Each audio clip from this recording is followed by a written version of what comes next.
Technical difficulties. I see. Don't want to mess up the party.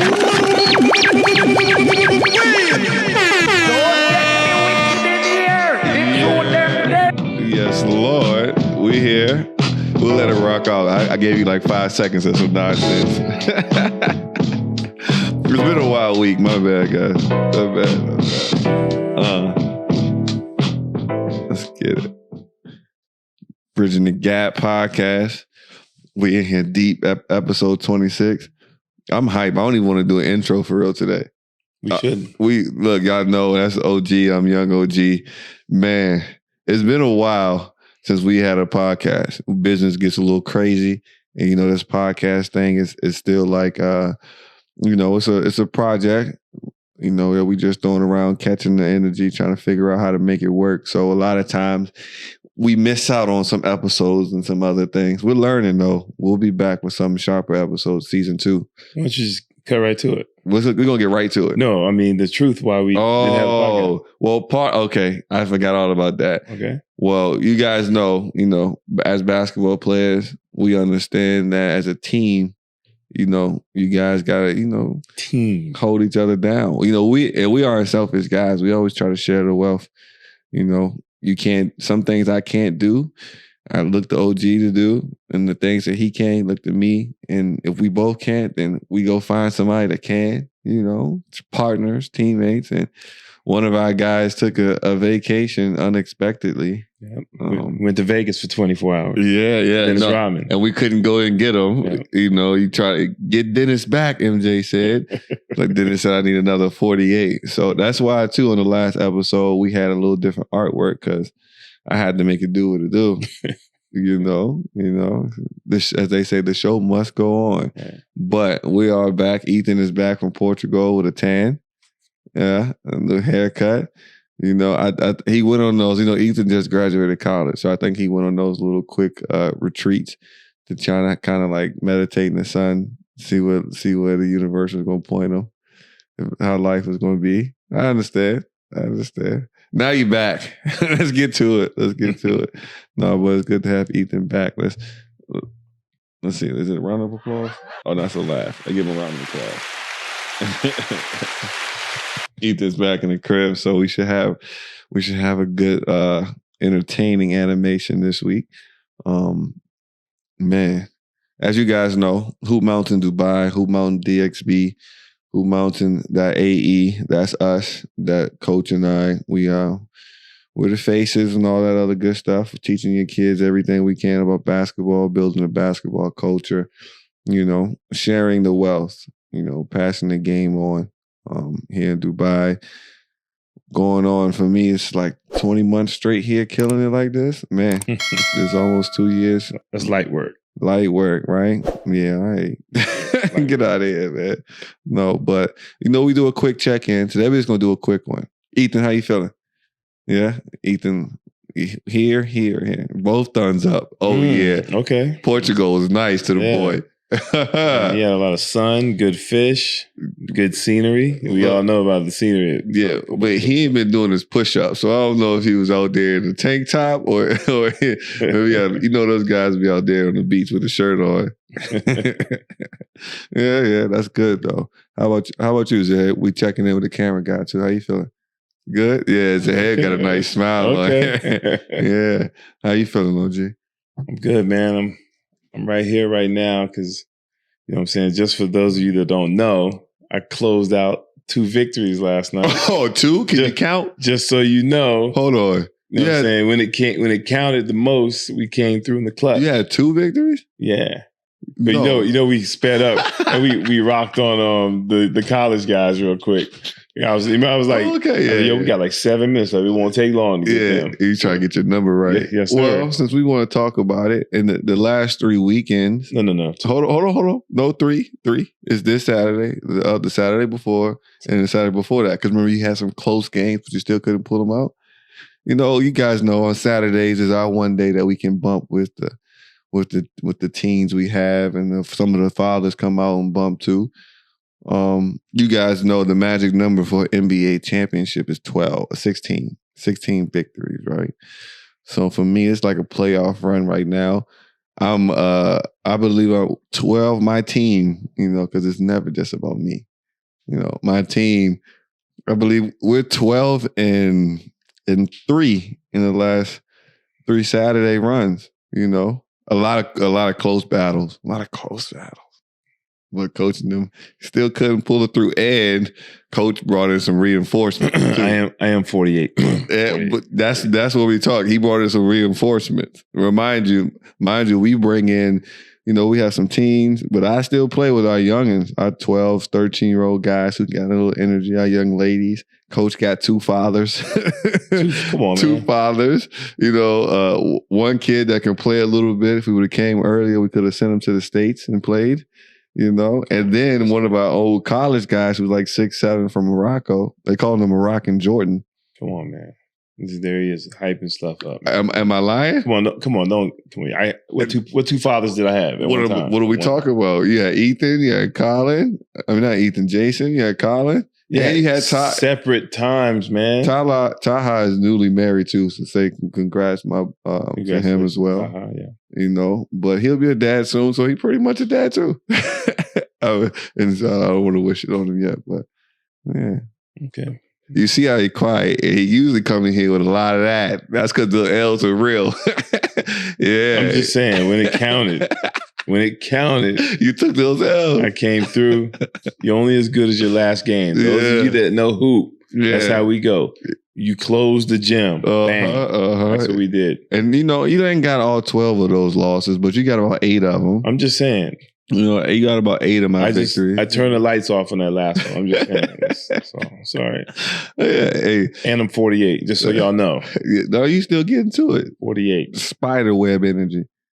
Yeah, I like it. We still got some years left. It's hot. Yeah. It's blazing. Like John Blaze, like fire! Like real deal. I see people at home talking about, man, it's hot. La, la, la. It's 115. That's 115 degrees. Like 50 degrees Celsius and all that. Like, it's the real deal. You guys see, I got the little Cubano tan going. That's only me being outside for 5 minutes, though. We going in, we going out.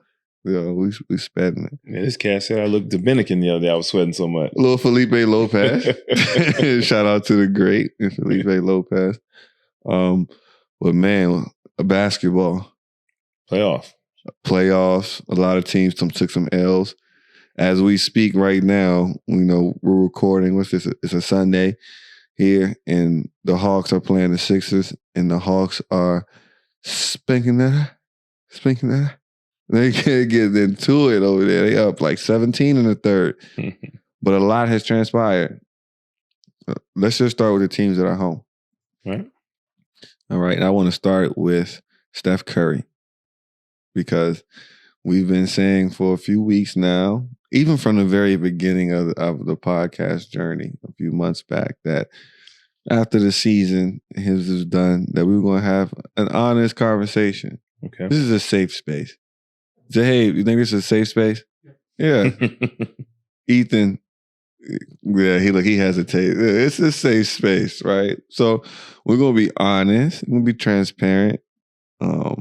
And we're going to really give a different basketball perspective and view on Steph and his game than what most people are around the world giving. Okay. This is purely basketball based. Steph is a great person. He's a great role model. Family man. Appears to be a great husband, great father, and all those great things. A joy to be around, it looks like. So this is nothing personal. Like, there's no way you can hate that guy, right? He's entertaining. This is all basketball. Coach and I are basketball purists. So we love the game, right? Just love everything about it. But, with that said, you got to always sprinkle in the truth in there to keep the game pure. Right? That balance, that give and that take. So, Steph, all right? And it's a lot we can talk about. So let's just reflect on the season. What do you think of the season that he had this year? Individually, he had a great season. Yeah. Individually. I mean, outstanding season shooting the ball. Unfortunately, just shooting the ball wasn't enough to get them over the hump.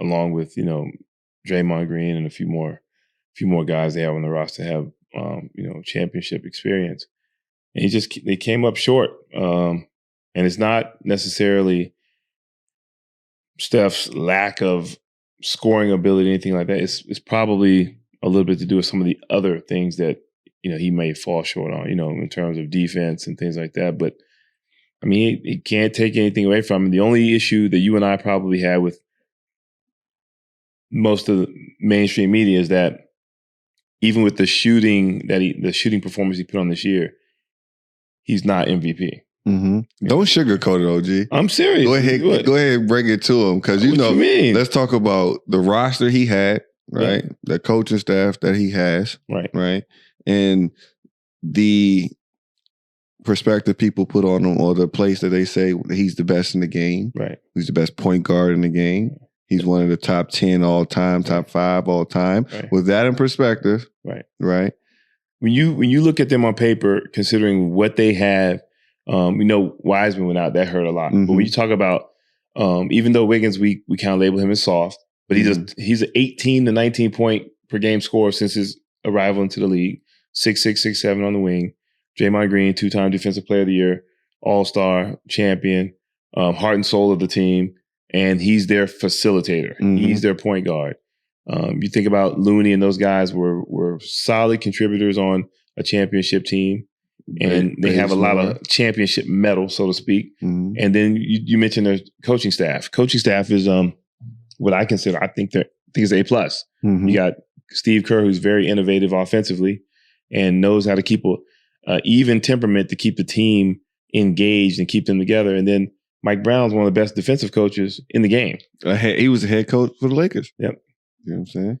And Cavs. And Cavs to the final. To Cavs to the final. And,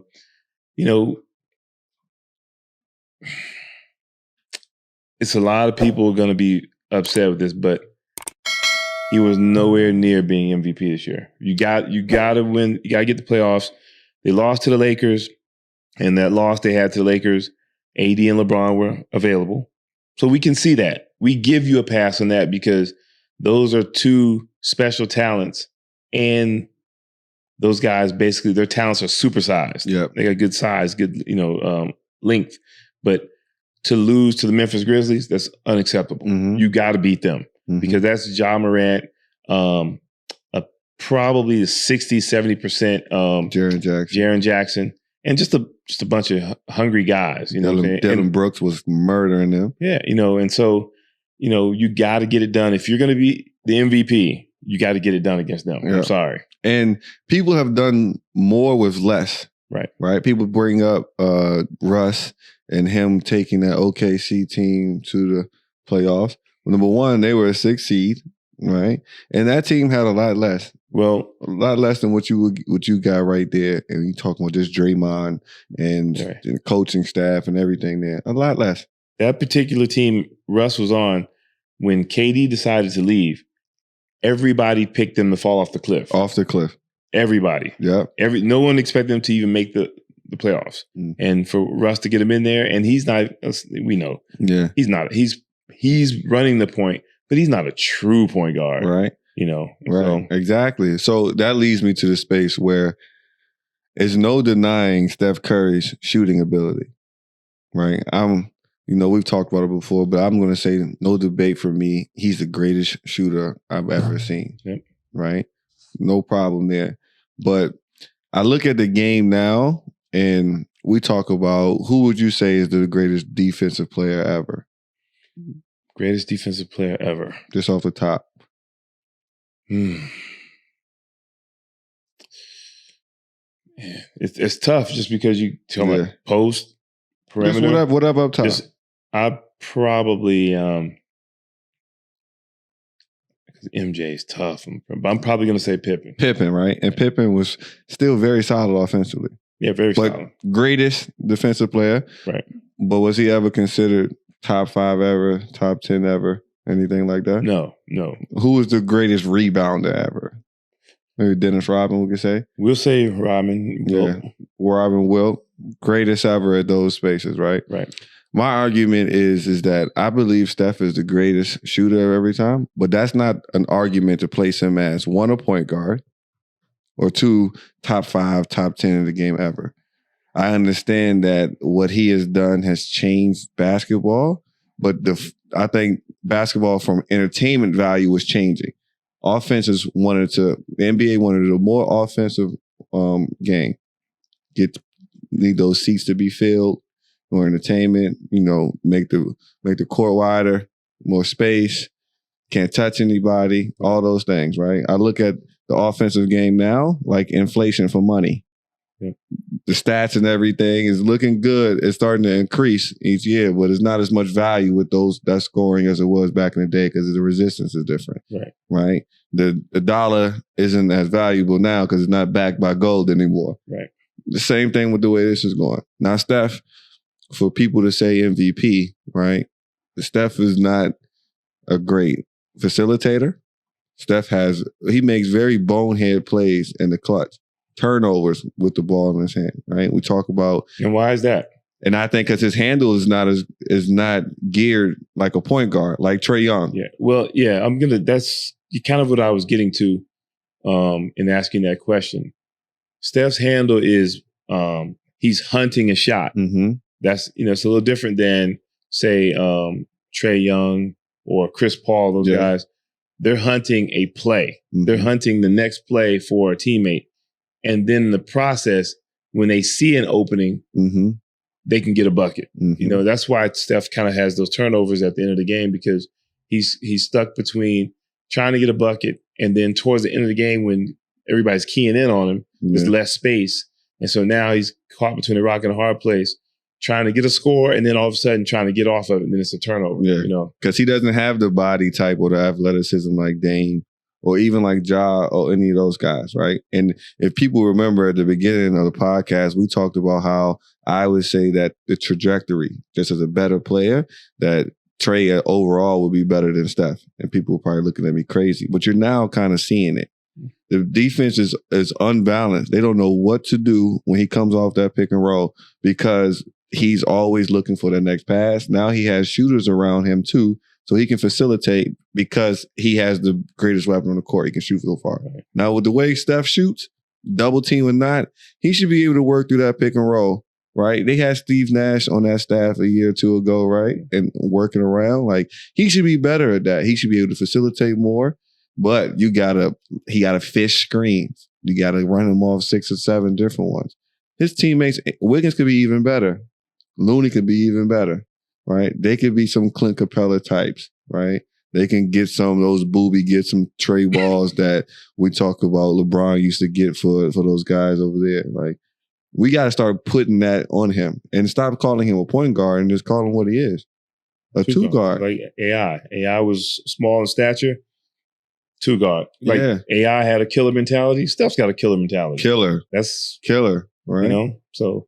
Yeah. And I think that's probably why, me personally, that's probably why I look at him in a different light when people talk about he's one of the top 5 point guards of all time. If you want to throw him in there as one of the top shooting guards of all time, because he can shoot that thing, then I'm okay with you putting him in there. Mm-hmm. But in terms of point guards, that's a little tough. Yeah, because he doesn't make anybody better. Right. There's a difference between making your teammate better and then garnering a bunch of attention so that they get open shots. Right. That's different. You might be getting them an open shot on the wing, but now they still got to create for themselves still. Yeah. Trae Young and James Harden made Clint Capella better. John Wall, I'm sorry, I'm tripping. John Wall made Gortat the number 1 pick and roll big in the league at one point. Where's Gortat at now? Right? Made people better. Right? Like, that's why I was like, oh man, James Wiseman going to Golden State, that's going to be tough. Yeah. If Steph was a better pick and roll point guard, decision maker, ball handler in that aspect. Now they're talking about putting him up for trade, potentially. What, Steph? James Wiseman. Oh no, that's ridiculous. Right? But you think about it, they're doubling down on Steph and Clay. Neither one of them are pick and roll guys. They don't have anybody that can manage that. That's not the way the offense goes. They need somebody else to fit that. But let's call a spade a spade. Steph is great. Steph is one of the greatest ever, right? But the game kind of took a transition that was perfect timing for him, right? And he's a two guard. Two guard. You got to get him off the ball, you know what I'm saying, and let him go get those things. Yeah, I mean, he's been that way since Davidson. Since then. And that's cool because that's what you do better than a lot of people that ever picked up the ball or ever will. But let's keep it a buck. Right. He's not MVP this year. And I saw Draymond say, if you love basketball, then Steph is definitely no. It's the Joker. Yeah, that's good. That's good, Draymond. Advocating for your teammate. That's great. You're supposed to do that, but you don't want to get traded. Yeah. Joker's the MVP. MVP, man. Like, it's not even close. He was there. He does not play with another all-star, right? He doesn't play with you, Draymond. He doesn't do any of that. And he averaging 26, 11, and 3. They just got out of the first round, too, as well. And they starting two guard isn't playing either with Will Barton. Yeah. Let's just say this, man. When was the last time a big guy won the MVP? Man, was it Shaq? Yeah, that was Shaq. What year was that? Yeah. That was like 02 maybe. So that's how the game is transitioned. Mm-hmm. For Joker to get MVP and deserve it as a dependent ball player, meaning someone's got to bring the ball to him, and Murray went down, and Will Barton is out. Yep. And for him to keep the pace, monster. Got to give it to him. Got to give it to him. Big time, man. Matter of fact. Go ahead, cash that out, Joker, because I was going with Embiid. It was a big man's year, regardless of how that goes. We're all good, E. We got that. Oh, yeah. By the time you find it, we'll be on the next episode. But also to say, we don't want the point guard position to die out like Biggs did, right? Everybody wants a guard that can score, and that's understandable, right? Because now the defense is, every game is more athletic and everything, so you want to keep the defense at a balance, right? It's tough if your point guard isn't a scoring threat of some kind. But please let them know, like, there's a difference between Chris Paul, Trae Young, Rondo, John Morant, John Wall, and not even say Harden, then Kyrie Irving, Russell Westbrook, Steph Curry, and then I'll put Damian Lillard in between. He's really a combo between. He's been carrying us. Yeah, he's had to. When he first got into the league, he was a point guard. Yeah. But the way Portland has kind of left him naked without any dynamic wings, he's had to take on more of a scoring load, and him and CJ being two small guys in the backcourt. Yeah. You kind of got to just say, like, sometimes I got to get away from my point guard duties and get a bucket, and same thing with Westbrook, but the reason the point guard position now is needed so much to score is because the bigs don't score as much. Right. Yeah, you don't throw it on the block. Yeah, for sure. But it's a difference. So when we're training and we're doing all those other different things, don't lose the art of facilitating and making sure that your head guy, that the top of that snake, understands everybody's role, the places, and they're talking and thinking ahead of this play because it's needed. You need that general, as we always say. Shout out to Bebe. We always need that general on the court to dictate pace and see things before they're happening. So that's a big difference there. Yeah. But, I gotta, humbly speaking, if I dish it, I gotta be able to take it and I gotta stand on it. Lakeshaw, I picked us to repeat. They let me down. Injury bug got around, but I still don't think even with that, outside of the regular season, if we hadn't gotten hurt in the regular season, we'd probably been good, but we're out of there. We're out of there. You should trade LeBron, man. Like, y'all should trade him as soon as the season is over. Why are you doing this? I'm serious, man. Why are you doing this? Brian said he's going to go play with his Toon squad against the Goon squad. He's not playing the Olympics. But what changes y'all gonna make, man? Listen, first and foremost, let me get a hand clap. Dennis Schroeder, thank you for not signing that $84 million contract offer.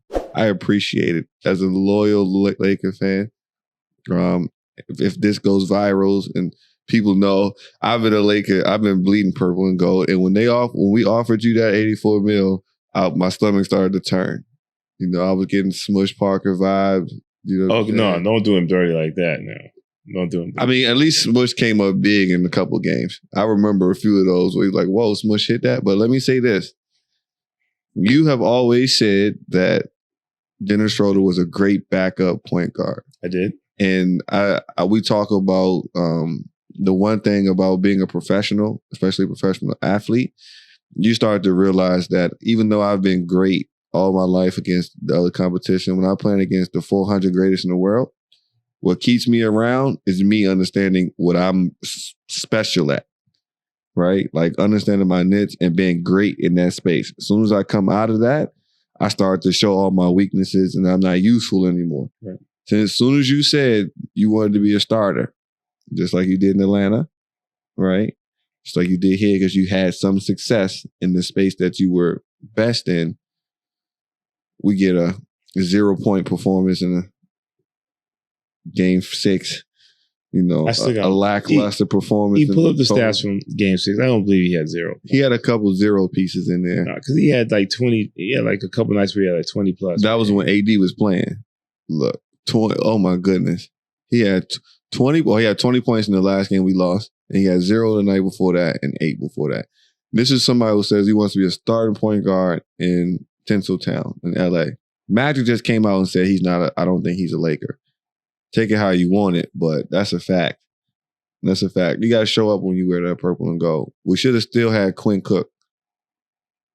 Quinn should still have been playing, like, for sure. I'm not giving up on you, Schroeder. A.K.A. Gumby. Look, he lost that 84 mil, though. That's another one of those Nerlens Noel's moment. Yeah. It's not coming back anytime soon. 84 M's. You were going to get that whether you played well or not in the playoffs. But you said no because you weren't 100.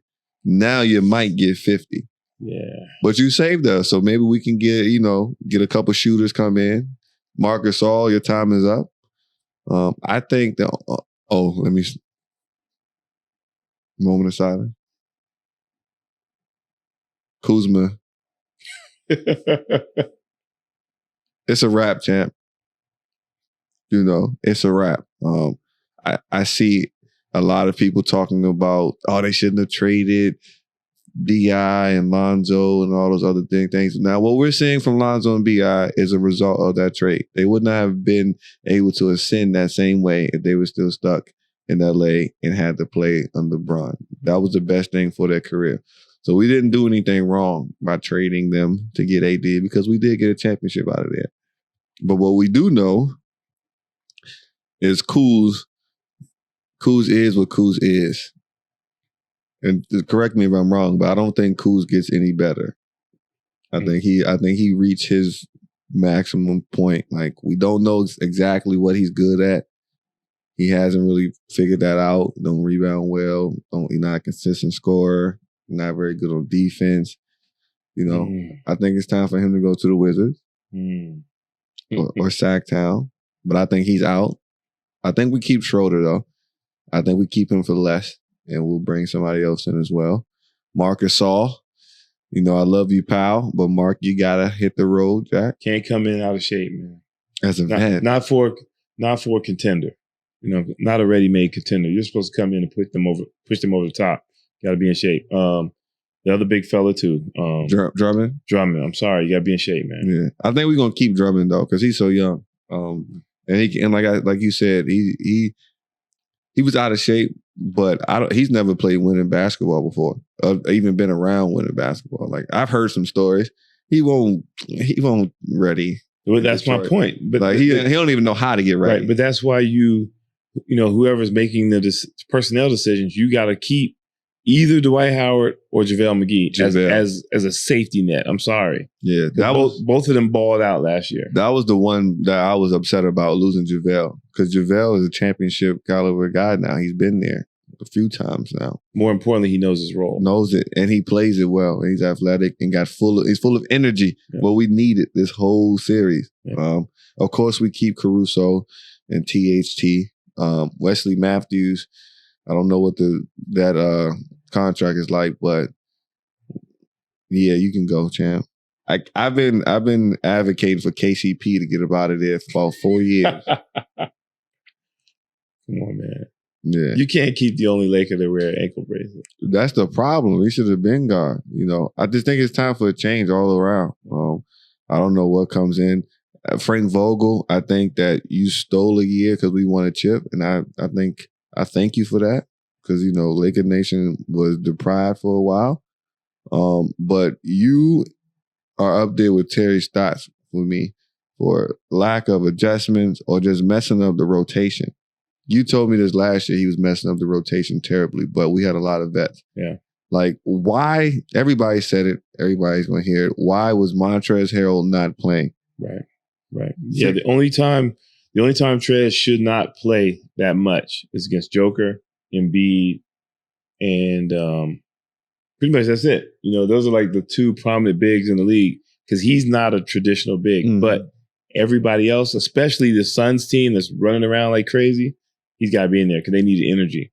Man, like there's nobody in the league that wouldn't want Trez on their roster. Yeah. Nobody. Yeah. Especially a championship contending team. Like 6th man of the year, you went across the hall from the Clips to get him and you sat him. We couldn't make any plays offensively. You didn't play THT. Yeah. I guess the part that's probably more frustrating to Trez than us for sure is that all year he produced, and you got to play him. And then you talk about THT, Caruso, KCP, Kuzma, Wesley Matthews. That's 5 guys that should have been a steady defensive diet for Devin Booker because he's a young stud. So you got to give him different looks at all times. You got to keep fresh bodies on him because he was doing whatever he wanted to out there. He torched us. So like, one of the things, you know how it is when Ice retired, right? When MJ retired, you trying to figure out who's going to be your favorite player, right? Because I'm a Kobe until I died. Like that's my guy forever. So, but since he retired, I'm like, I need to get back into that space as one dude. I'm always betting with Kobe, right? There's a couple guys in the league like that. Originally talking about Indiana Pacers days, I was like, Paul George might can be that guy. Nah, it ain't it. I love Jason Tatum, but he wear that green color, so that ain't happening. But for me, John Morant, that's my guy. Dame, KD, of course, right? But Devin Booker, man, like Dame, D Book, and Ja. I might have a jersey coming soon. Like D Book murdered us, and he was talking different. Like the little Smokey Robinson looking kid was out there. A young Smokey was out there torching us, like flaming. I was upset, but happy at the same time because we got to see him grow like that. I'm happy for him and CP3, man, and Monty. They deserve it. Yeah, but you know how that goes. But yeah, I think Lakers need to clean it up. Front office needs to make some changes too. There need to be some new voices in there. Yeah. You'll be back. Let's talk about AD though. Street clothes. That may have been one of the funniest Barkley quotes I've heard in a long time. Oh man. What do you think long term? I don't know, man. I mean, what's your hunch?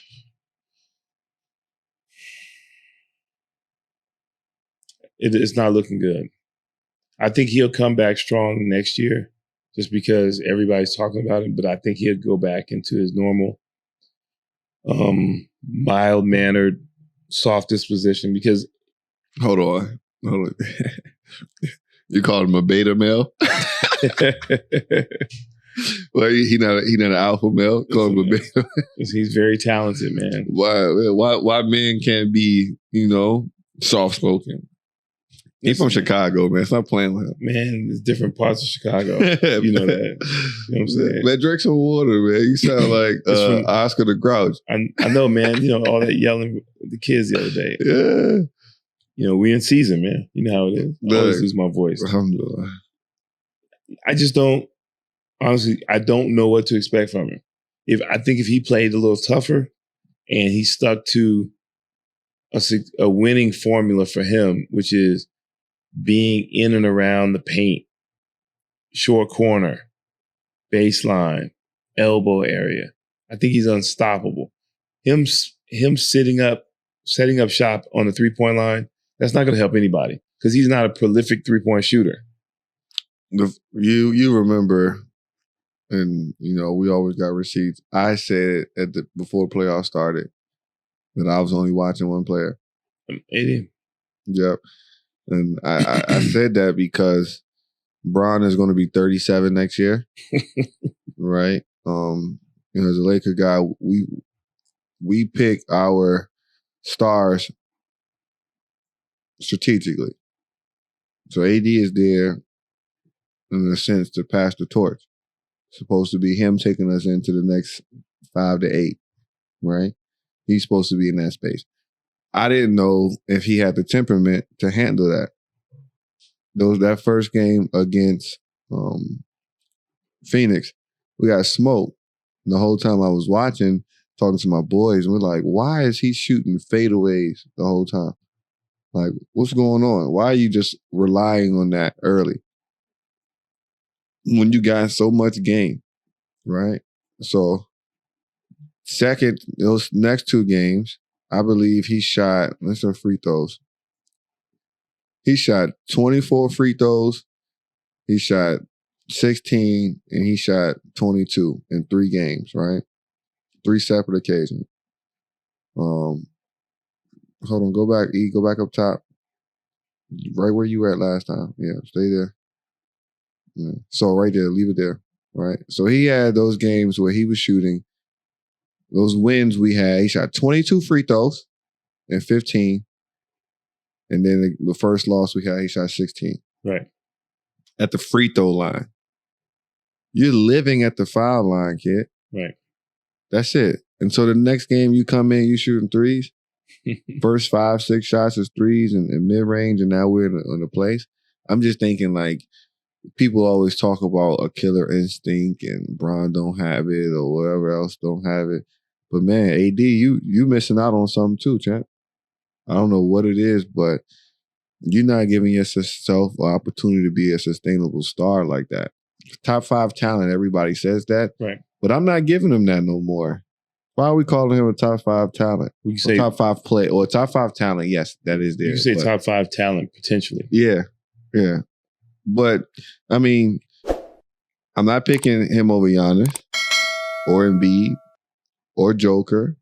KD's still here, and it's looking like he got time. Or Harden, or Dame, or Bradley Beal. Right? It's a lot of people, and part of that just because of consistency. Like, I know people going to show up to games.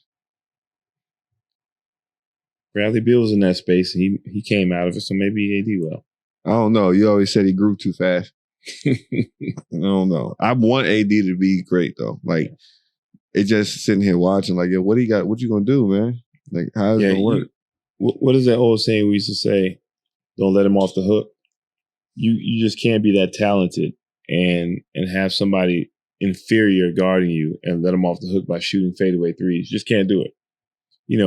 Once you start rocking and you're feeling it, then you can put those up because you're going to knock those down. But when you start the game off that way and you not knock them down, you don't keep shooting them, man. You put your head down and get to the basket. You go to the basket, you post up a little bit because he's got hella moves down there. Bro. Got game. But he got G. Like, we're going to figure it out. AD, again, I'm watching you. Bron gonna be Bron, whatever he gonna do. But AD, we watching you coming in the next season. Yeah, I mean it's time. How old is LeBron gonna be? 37 next year. Somebody gotta take the torch. Gotta take it. I'm man. sorry, like they gotta take it. Like, I'm not even gonna expect Bron to do.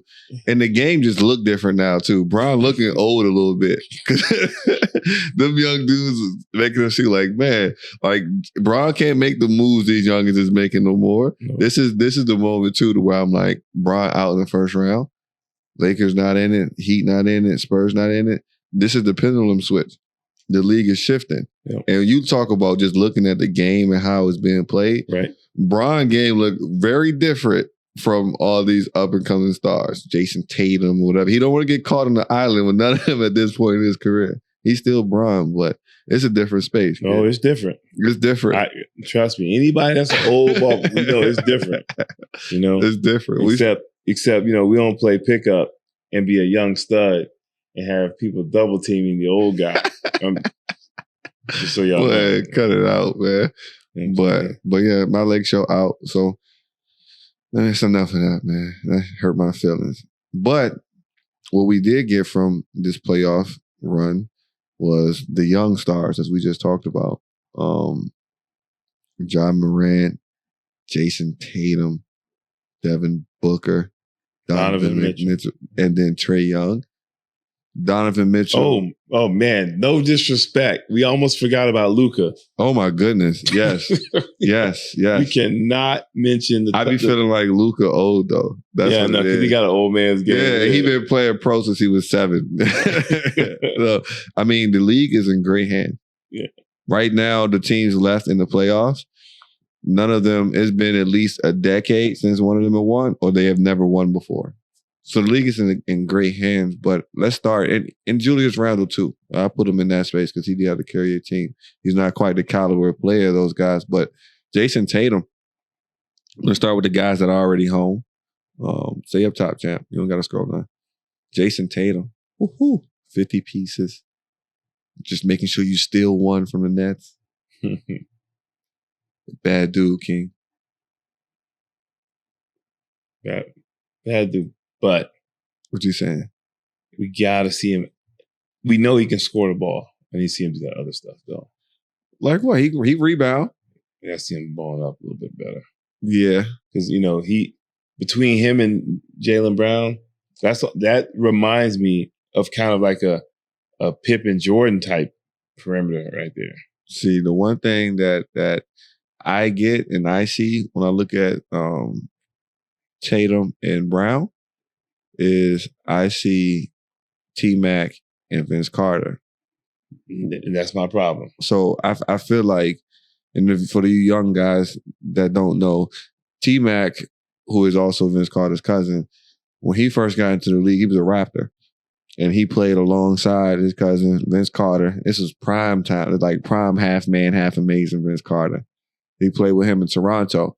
And T-Mac didn't blossom into the superstar that he is until he got to, I believe it was Orlando, and he got out of there. So I think it's in that same space. They're both like 22, 23, 21.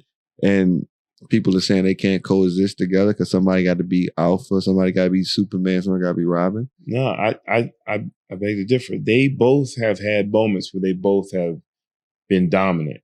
I just think the structure of the team was different, because Kemba's not really a 1, he's more of a 2. But they both can. What I'm saying is that I've seen both of them score the ball. Right. I've seen Jaylen Brown strap up. Yeah, we know that. But if Tatum straps up too, it's a lock on the perimeter. Whoever your 2 and 3 is, they're in for a long night. Yeah. You know what I'm saying? But to his defense, he got Brown and Marcus Smart, right? Ain't no other part of the league where you're going to have, 3 guards there. But I get what you're saying. You can pick it up. Because Donovan Mitchell had to do that. That was Shaq and Kenny Smith thing when they told Donovan, all you doing right now is scoring points. And now you see he's diming, he's playing defense, and now Utah's number 1 because he's affecting the game in more than one way. Well, I get what you're saying. Right. Yeah, because Tatum is 6'10". Yeah, come on, man. Yeah. He's got way more ability. It's almost like when KD went to Golden State, it's like his game came into full blossom. Because he can move. He can do everything. Yeah. And he started to do it well every night. Yeah. So that's all I'm saying. Like, I'm not saying he's box office. I'm just saying there's more that he can do. For sure. But, they got a new coach coming in. Brad Stevens took I think it's a lateral move. I don't know how you say, but he's the president. Danny Ainge retired. And Danny Ainge is a wild boy in his last couple of years. But this may play out where they don't find the coach that fits. And Brad has both jobs. You think so? He might. Doc did it for a minute. Yeah. But Brad ain't Doc. Yeah, but it's kind of interesting that he got this position this way when everybody thought he would either be fired or I guess he essentially was still fired to give him a new job. You know how they do white coaches. Yeah. Either part ways or you fire him and put him in a new position. Who would be the perfect coach for that? You trying to apply? I'd like to be there for sure. Just break me. I might be a little too raw for some of them. Like, yo, do what you do. You know what I'm saying? You know what they said. KP said call Sam Cassell. We're on camera. We're going to be shooting and sending this out. So be mindful of what you say. For sure. But I'm going to just say, if I'm looking for a coach for the Celtics, I'm probably looking at Mark Jackson first. Everybody all have been saying that for the last 8 years or so. I don't think Mark getting out the booth, man. No, I didn't say he was. I'm going for him because he's a guy that can bring those guys together. They're not going to do that though. Mark coming with some other stuff. Yeah. Sam Cassell, what's wrong with Sam? Sam can give you that same type of. Matter of fact, Sam can be that in this next era's Mark Jackson. But they're in a space where whoever they bring in is going to have high expectations on them, and I don't know. Chills in this one. I don't know if Sam is that guy in their minds right now. Why not though? I mean, we give Steve Clifford, Budenholzer, and all that. They ain't get jobs where the jobs were ready to go. Luke Walton. He wasn't ready to go. They have Jaylen Brown and Jason Tatum and Kemba Walker. Man, Luke Walton became a Laker coach with no experience. Steve Nash? I didn't say that. I'm saying they didn't come in with a loaded squad. Steve Nash? Steve Nash, we all shook our heads on that. I'm saying, but you're bringing up Luke Walton. Jason Kidd, when he went to the Knicks, they had Melo and all of them there. If I'm not mistaken. Well, I'm saying, why Sam can't get that shot? That should be more guy. You know what I'm saying? Y'all had the bump up there. Y'all played together. I never played with Sam. Against him? I never played against Sam. I'm just being, but I'm just saying, you think about a guy transitioning to be the head coach. Because he's been an assistant under, now, name how many other coaches can get championship experience as a head assistant, and he's coached stars, clean spaces, and in respective voice. I'm not saying that, because Tyronn Lue did the same thing, but Tyronn Lue got a shot. I'm saying that there must be a disconnect somewhere in terms of relaying messages to the players. That's all I'm saying. Yeah, you think it's going to be a disconnect between Sam and the young guy? I feel like they would be more connected. And you know how you talked about the difference in the conversation with a player and a coach that, you know. Not every player, though. But Magic Johnson was a coach. And it lasted like 10 days. That's because Magic bought his money. I'm just saying. So, like, you know, Sam, I want to see you win, baby. It would be nice to see him get this job, but let's see you win. Yeah. All right. And then we got Ja Morant, the young killer there. I mean, Ja, I think that underdog story is different because people still try to put Zion Williamson above him. They get all these other different things from the time he was drafted. I mean, he was on the same AAU team as Zion Williamson and all of those mixtapes, and he still didn't get a Power 5 offer. Don't know what that was, right? When he was drafted, people were saying that it's a rebuilding year. They won't be in the playoffs in the next 4 or 5 years. Immediately, they're contending for the playoffs in the West. Mm-hmm. It's just different over there. I'm not even going to ask what Ja needs to do because Ja's proven it. What does Memphis need to do? They got to get him 1 or 2 solid vets because they had moments where they just had mental breakdowns from being so young. Right. That's it. They just need a couple solid vets that know their roles, don't mind rolling with the young guys, and just enjoying the ride. Yeah. Seeing how far it could go. Mm-hmm. That's all they need. You know, just to be a locker room presence, a steady hand on the floor. You know, and just echo some of the things that the coach is saying outside the huddle. Mm-hmm. That's it. I'm going with them taking an Atlanta Hawks approach. You see what Atlanta has done surrounding Trae Young with weapons to space the floor, right? Now, he doesn't shoot it as well as Trae, but if you dare him, he'll hurt you. That's what he did against Golden State. That's how they got there. And he did it against the Jazz. Right? He was killing them. Now, if you put him with a Gallinari in this corner, a Bogdanovich over here, a DeAndre Hunter over here, or JJ Redick, or a couple of those on the court with Jaren Jackson, with Big Valanciunas, who sets great screens and finishes well around the rim. Right, with Kyle Anderson, who's going to be a good facilitator too. And it's just Memphis is tough and it's gritty. Watch out. Watch out. So that's another one of the front office things that they got to get together. Right. Get to work, figure out what you can do, and get Ja some pieces. Because, the time is now. The Knicks. That's your squad, right? Oh, no, I've never been. I did like the Patrick Ewing days and stuff, but I've never been a Knicks fan. I am happy to see that MSG is rocking again. Man, it's square. I think the world is happy to see that.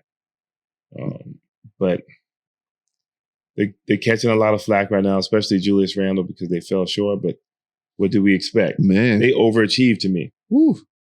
They did more than that. Like, shout out to World Wide West, Leon Rose, Julius, Tom Thibodeau. Those guys. Derrick Rose. Yeah, D Rose. Man, D Rose. Like, I love that recreation. Because you said it's not a resurrection. He said, I didn't resurrect my game. I just recreated it. I loved how you did that. Yeah. That was masterful, right? How you really just completely changed your game altogether and still effective, right? Big time. It's interesting, though, from a coach's point of view. I'm sorry. Julius Randle in the playoffs, right? In the regular season, he averaged 36 against Atlanta. Right? I think he might have averaged like 14 this series or something like that.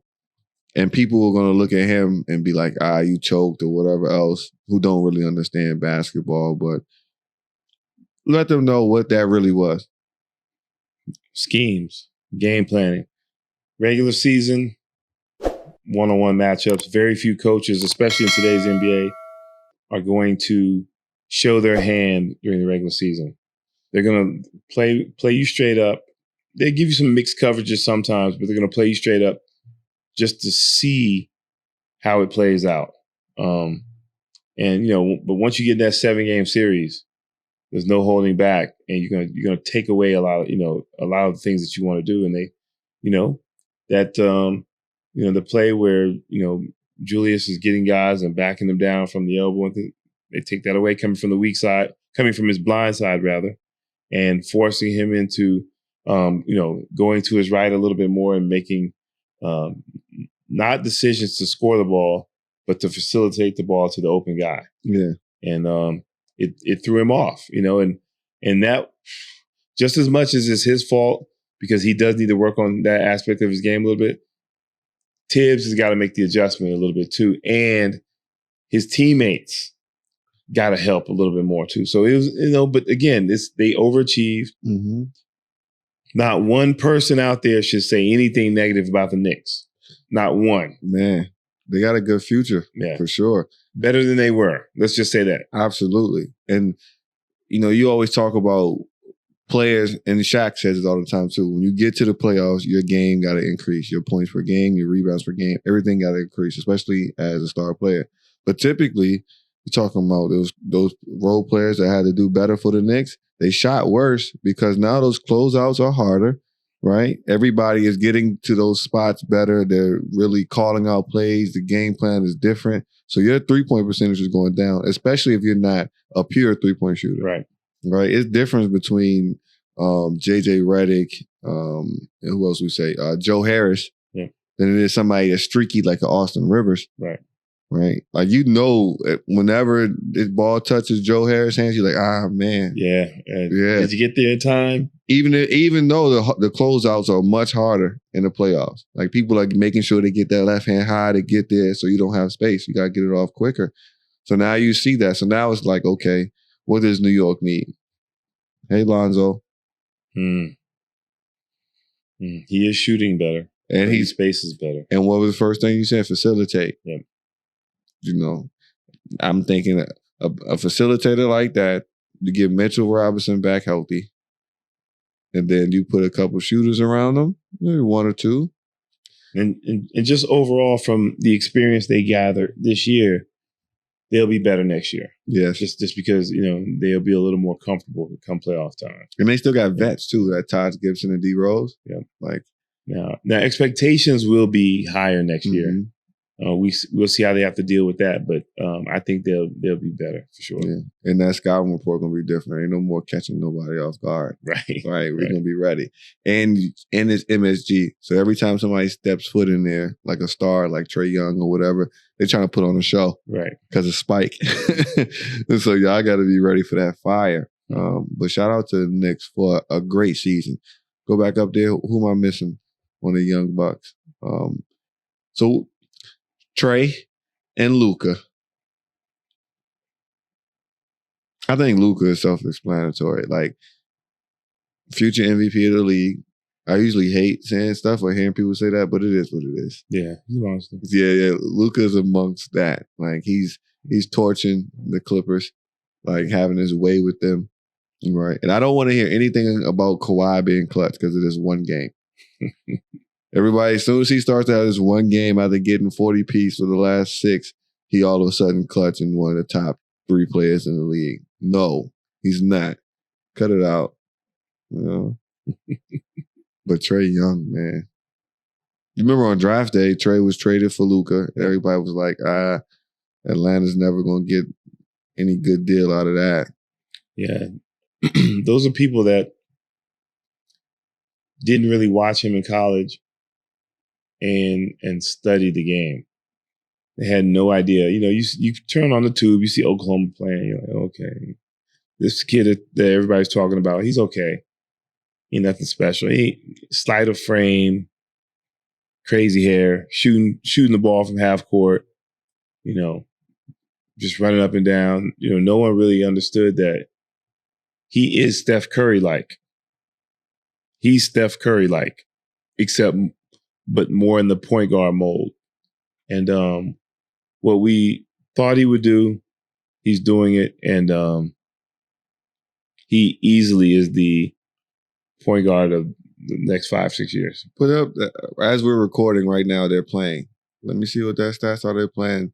They're up 107-93 in the fourth at Philly, right? Philly, I think, is a 1 or 2 seed. What's his box score looking like, champ? Does that say 31? 31 and how many assists? 31 and 8 assists? Yeah. 31 and 8 in the fourth quarter. But see, here's the real story of how he's developed. 1 turnover. 1 turnover. 9 for 20 shooting. That's, you know, and he's not really having a great 3-point shooting night, but he's still contributing in a dominant fashion. Yeah. You know, but 1 turnover. That's big time because he got the ball in his hands. And John Collins, I'm glad you were quiet. I'm glad you recanted and relaxed on what you said about Trae having too much control over the offense because it's going to get you paid. Yeah. So relax. Yeah. And you're eating. And you plus him, and you got Kevin Huerter, and you got Bogdan, and Gallinari hitting shots, and Capella. It's looking tough over there now.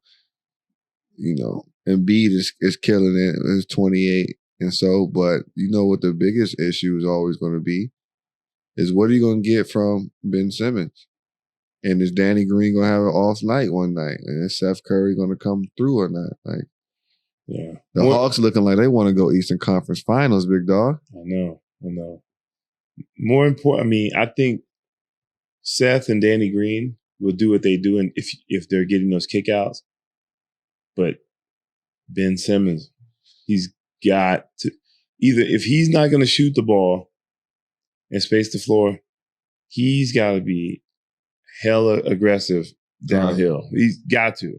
Like, what type of player is Ben Simmons? Because I've heard so much of that. If he had a jump shot, he'd be MVP caliber player, blah blah blah. But that's never going to be his game. Ben Simmons is who he is. He's not going to be a scorer, but you're an all-star though. Like, yeah, for sure. You Sean Marion? But Sean Marion hit the tray ball. Sean Marion would shoot it though. Yeah, hit it. That's how we all realized. Look at the jump shot, you know, from the corner. But like, so what do we do? They give him his LeBron comparisons and all those other things, but he doesn't score. He don't shoot as well as LeBron. Yeah, that's not, you know. Like, what does Doc do with him? Is he a blockbuster trade piece in the summer that we are thinking about for Dame? I'm just throwing something out. You heard it here first on Bridgin the Gap podcast. Ben Simmons for Damian Lillard. I'd do that one quick. What? Who else you want? But because you put Dame with Embiid and Harris, and he still got Doc as the head coach. That'd be nice, man. That'd be nice for sure. And Dame is a East Coast player. Yeah, he's gritty. Yeah, he hard, and he can rap in Philly too.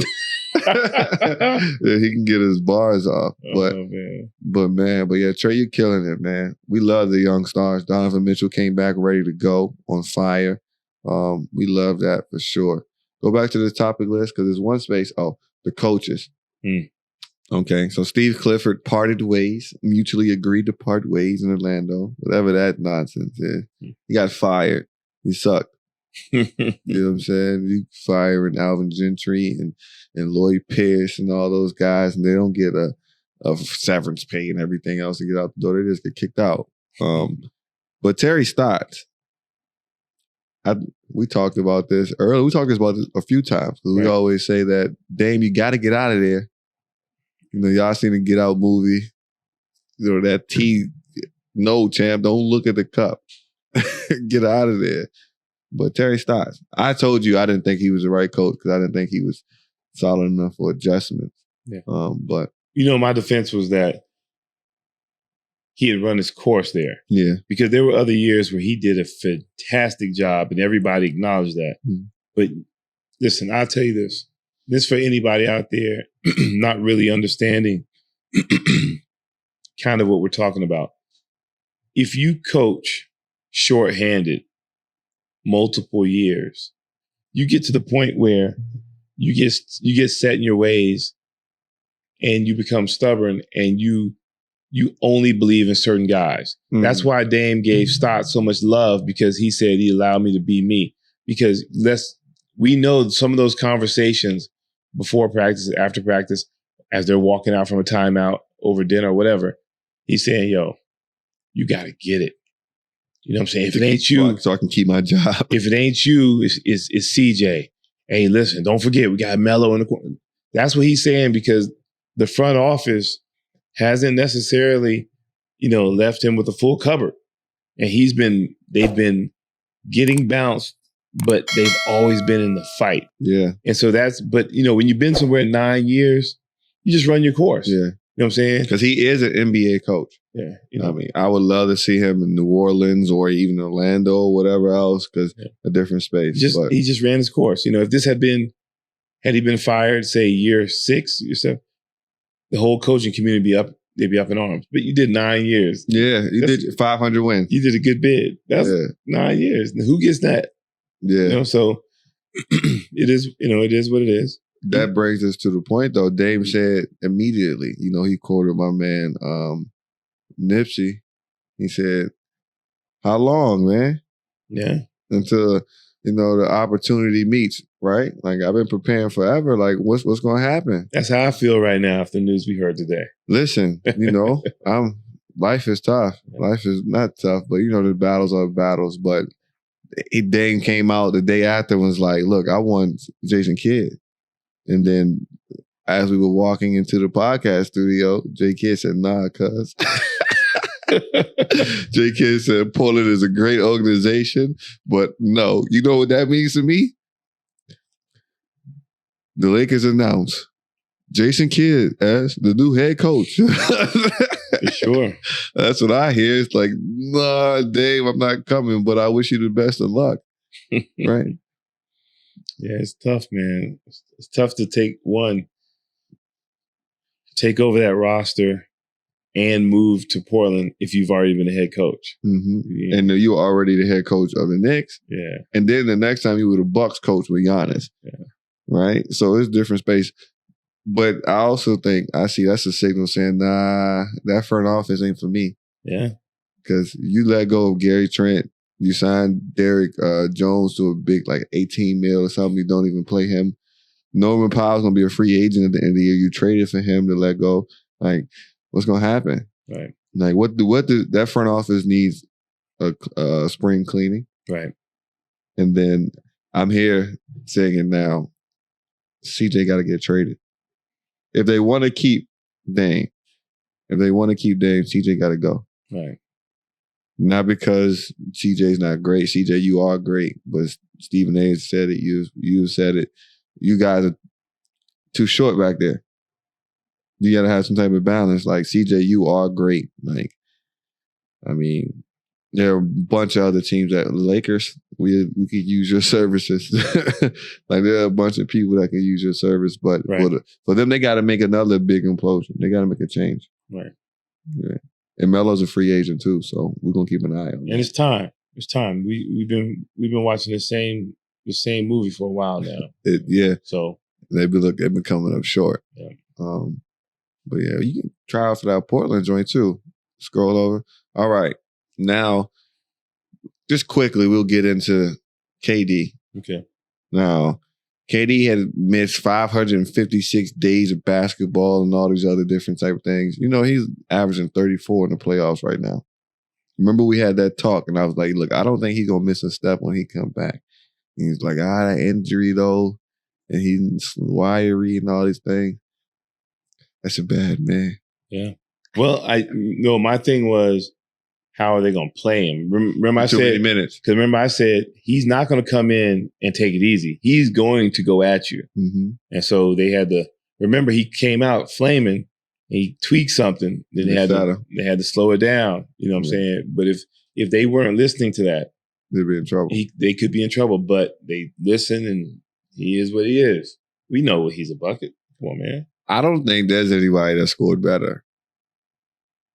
At all. And everybody talks about like Steph being the greatest shooter and all that. I think KD needs to be in that conversation. Oh, for sure.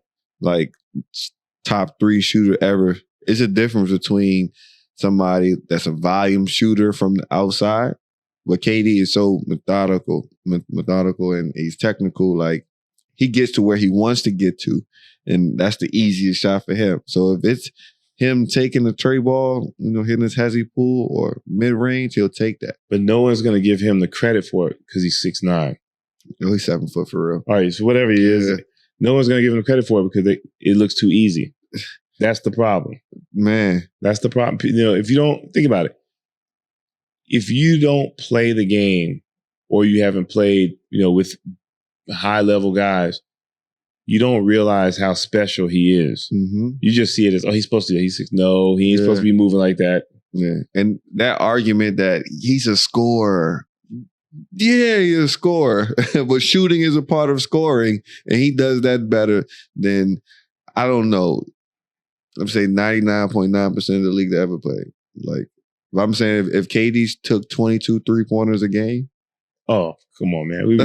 That's what I'm saying. Like, man. He chooses not to do those things because he doesn't have to. But if KD just shot 10 a game and at the rate that he scores anyway, he's efficient. He ain't. If he taking 10, he probably feel like he's gonna make 6 a night. Well, people would probably take that out of context and think that you're over exaggerating, but they're not realizing that because he is 7 feet, once he gets it as a release point, that's 7'5", 7'6". Ain't nobody, we talk about LeBron when he was younger, being a good perimeter defender. He gets his hand up there and he's like, nothing. Nothing. You know what I'm saying? So that's why people don't really understand how well KD can shoot, man, and that high percentage clip. Like, it's different. Like, when he tells Harden and Kyrie, don't worry about me, I'm gonna get mine. Like, KD needs 16 shots to get 40. Like, that's different. That's sniper. That's easy money sniper for a reason, right? Like, when we talk about greatest shooters ever, I'm probably gonna start leaning even more towards KD. So, and you talk about your clutch, right? 2 clutch shots. No more than that. No, I'm talking about the 2 clutches ones, right? The pull-up tray ball and Bron face in the finals, back to back, right? Like, those are your clutch moments. You pulling up, Trey, holding it in somebody's face. Like, that's what you do. Like, there's a lot of them. But that's you got a lot of them. And that's your thing, though, saying like a shooter at all points. You know, you always That's why I talk about, if you talk about volume shooting, if Ray Allen, Rip Hamilton, Reggie Miller, Larry Bird, if those guys would have had a chance to shoot that many. Yeah. And we're bringing up Rip because of how he moves off the ball in terms of Steph too. Yeah, he was more of a long two, but he's a shooter. Yeah. It don't matter where you're shooting from, you're a shooter. And you know, they just didn't get they didn't get the touches like that. Yeah. You know. But you know, clutch, you talking about shooting. Do you knock that thing down when it counts? For sure. Dead eye. But you know, that's the NBA. So the playoffs now. Who we got left, right? We got Suns versus Nuggets. I did not have that. We got the Clippers still to be determined, but I'm going with the Mavs tonight, Game 7. The Mavs over Clippers. I'm calling that. Luka, do your thing, doggy. So it's going to be them versus Utah. My Western Conference Finals adjusted. The adjusted is I'm going Denver. Not Denver. I'm tripping. Utah and Phoenix. And Phoenix wins. I'm going Phoenix in the finals. Shout out to Chris Paul. Let's see you get one, baby. I'm going Phoenix in the finals from the West. I think if Dallas beats the Clippers, I think they're going to beat Utah. I think you're giving too much credit to those role players. Listen, your job is a lot easier when you got Luka. It is. And even though every night they play well, you're expecting a huge drop off the next night because they're on the road or what have you. They haven't been dropping off. No, they have. They've been losing at home. See, this is the thing. I would be more inclined to be like, you might be right. If KP was more, if the unicorn was actually the unicorn. If Porzingis was even half the unicorn. Yeah, if he was half the unicorn, it'd be a wrap. No, but I don't have in the matchup, just the matchup, because I know what you got. Joe Ingles, you got Clarkson, you got, if Mike Conley is still healthy, he'll be there, and you got Jordan Clarkson. You got all those guys. Yeah, but I don't think it's happening. They ain't got Kawhi and PG3 though. PG-13, whatever his name is. Pandemic P, Plastic P, Backboard P, whatever you want to call whatever you want to call him. Don't leave Kawhi out of there because he getting torched up. It looked like he lost the hang time on him. But that's my point. Like, who on Utah is going to match up with Luka? And you know you got to worry about that matchup. Royce O'Neal is their stop, is their guy, a big guy there. But on the flip side, I'm saying that I don't think that they match up well with Utah and the pace and everything else. Honestly, with Donovan but the Mavericks don't match up well with anybody. Rudy Gobert, Bogdan. No, Rudy's. They're gonna be a presence. That's for sure. Though I'm being funny, but he's gonna be a presence because it's gonna be something in the paint. Rudy's. He's earning his money now. Well, yeah, for sure. You know, but who you got over there? Who's your Western Conference Final? I just told you. I'd take Dallas if they win tonight in the finals against Phoenix. Okay, and if Dallas doesn't win, I'm still going Phoenix. Just because I think. Well, are you saying if Dallas doesn't beat Clippers, are you still taking the Clippers or whoever wins that game? If Dallas beats the Clippers tonight, I'll pick them. If the Clippers win, I'm going Utah. Okay. I'm anti PG-13. But what about anti Kawhi though? That's all I'm saying. You know what I'm saying? He getting his little braids lit up out there. He getting lit up out there. So I'm still going with Phoenix. How much time left in that game, E? 26 seconds. You just highlighted. Just tell me, man. You know I can't see that. It's 22 seconds. There's a free throw game now. And they clawed back into it. Yeah, you know, you got to fight at home. It's Philly. 3-point game. Who just knocked something down? Oh, bad pass. Tobias Harris got a steal. And got a little layup. Okay. All right. So you got the Suns representing the West. Yeah. Right? I'm going to go there too. Who coming out of the East? That's tough. And this is after seeing what the results of this game one with the Sixers going to be. That's tough. Oh, man, because you don't know if Embiid is going to be 100%. No, he looked like he 100. He had that 40 piece, I think. Well, look, put it up for me, see how many points he got. It's already there. No, on the box score, kid.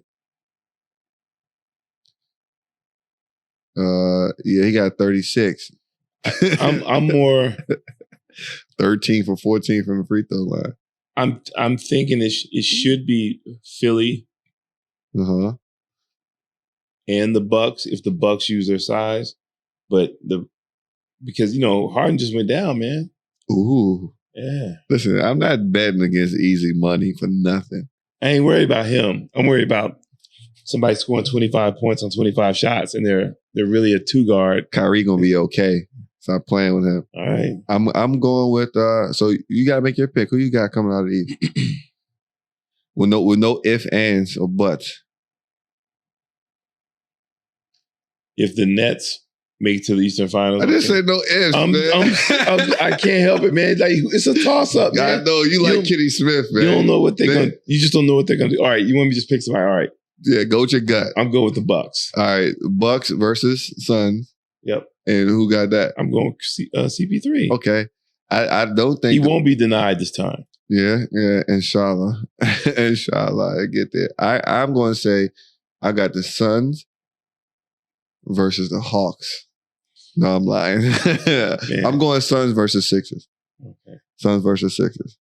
Now it would be really entertaining to see the Suns versus the Nets, though. Yeah. What am I saying? That'd be this is a thing. That'd be a track meet. Let me put it in the air. I don't want to see Ben Simmons in the Sun because then after all that trash I talk, it's like it doesn't matter, you're a champion. So let's go. I want to see D Book and all those guys versus KD, and I think KD is going to win it. I think KD is going to get his third Finals MVP. Brooklyn is going to get their first ever, and we're going to have to start talking about him being the best player in the league. Oh, who? Like for sure. There's arguments. KD. You know what I'm saying? So it shouldn't be. You know how that is. KD a different dude. So we'll see how that turns out. Let's see. Did the final score come up, champ? All right, yeah, that's pretty much about to be over. What is that? Shooting foul. Oh, he's shooting the foul line right now? Oh, yeah, that's game. They that free throw game. Got to make sure you hit your free throws at the end of the game. Take care point of the guards ball. Especially. But I gotta get on this. We got a few more things we're gonna get out. But Naomi Osaka, she is this generation's most polarized tennis player, one of the best young stars in all of sports. This past year she made the most money any woman tennis player has ever made in one single year. Which, first of all, very young, soft-spoken, kind, young, an athlete who just in love with the sport, right? Yeah. I saw somebody say that soccer players play soccer because they love it. Fans come because they love to watch it, right? There's two different motivations for things, right? She's playing tennis because she loves tennis, not because of anything else. Because she loves tennis. That the French Open happened, and now she was like really number 2 player in the world or something like that. But she withdrew from the French Open because privately she told them that she did not want to do any media. She told them that she's been dealing with anxiety for a long time, and all of that has been something that's been a struggle with her, and that she didn't want to go through it this time because it might affect her play. She knew that she would be getting fined for it. She was okay with it, and she was going to play, and then she was going to deal with it at the end of the French Open and try to come to some sort of resolution for the future of the game.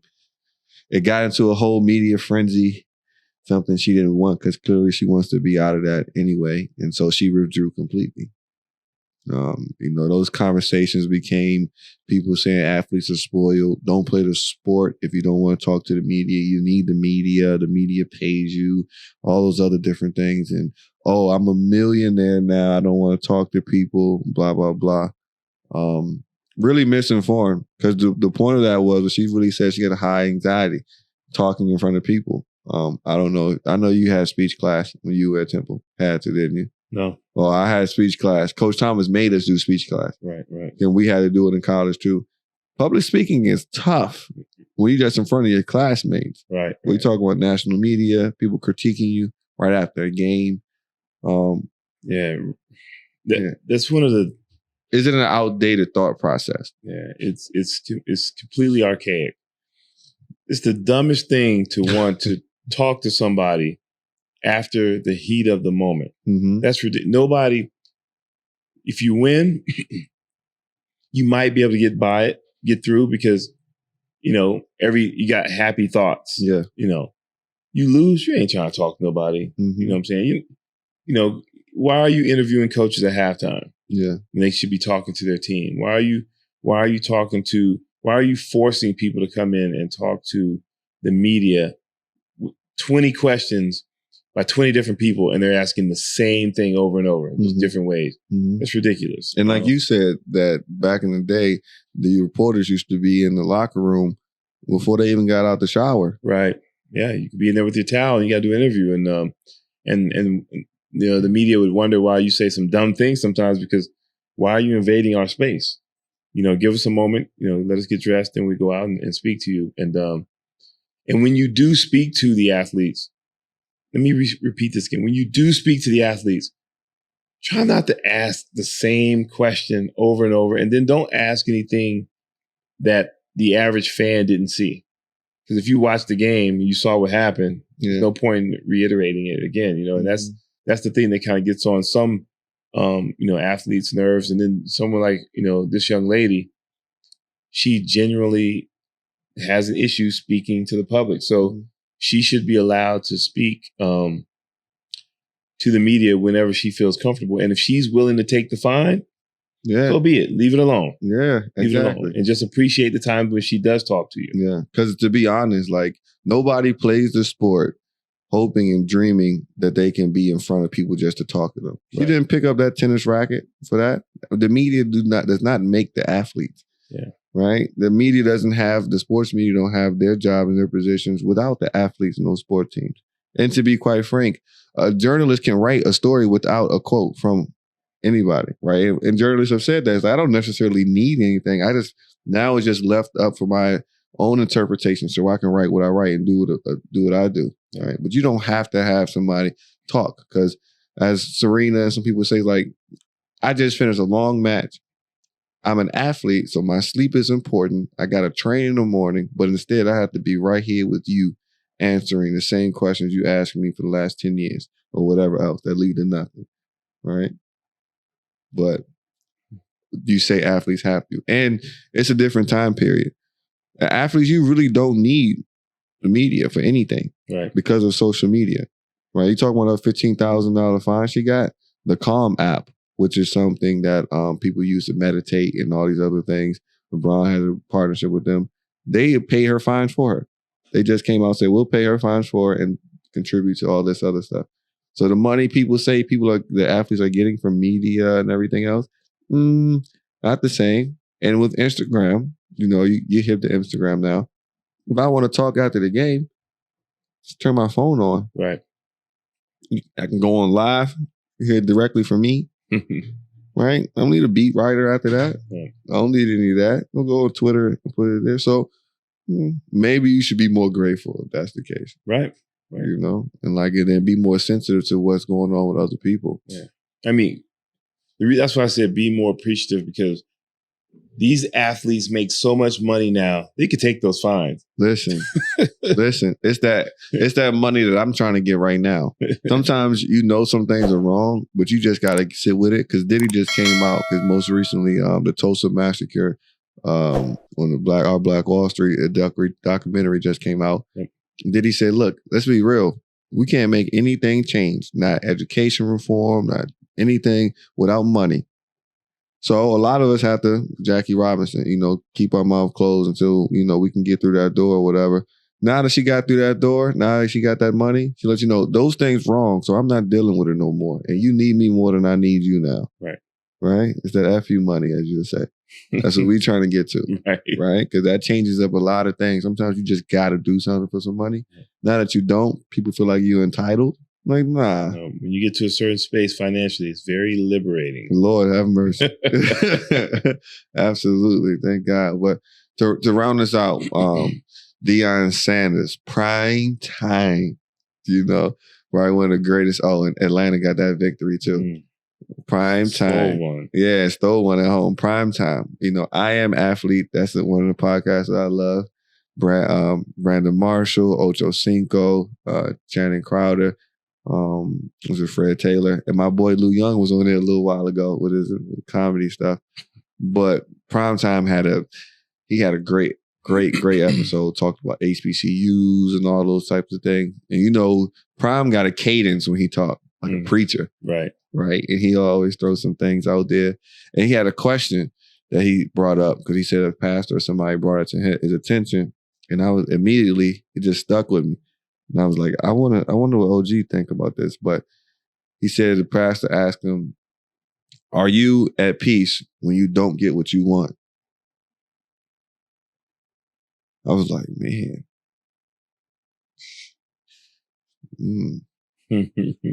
Right? Like, man, are you? I'm not.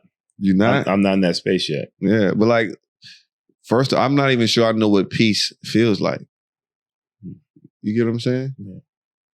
Like, what is that? Like, how, I don't know if maybe I haven't gotten the wisdom yet, or maybe I haven't, my third eye isn't, clear yet or whatever. But what is the peace? Like, what is that first?